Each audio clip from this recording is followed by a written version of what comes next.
Пана, да видим какво искат. Не знам какво става.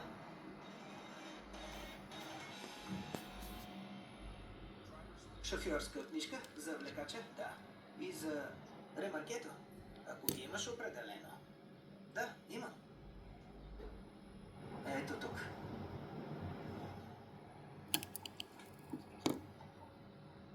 Контролна карта? Да. Всичко наред ли е? Били ли сте почивка през последните 28 дни? Отпуск, болнични? Да, аз съм шефът. Не карам всеки ден, понякога съм си у дома. При всеки контрол на трафика, шофьорите трябва да предоставят непрекъснатата информация за това, което са правили през последните 28 дни, кога и къде са карали. Почивките и болничните също трябва да са вписани. Докато единият от мъжете проверява пътуванията от дигиталната контролна карта, колегата му проверява дали товарът е обезопасен правилно. Захванати са гръб за гръб и лице за лице. Хванати са здраво с 4 големи шипа от всяка страна.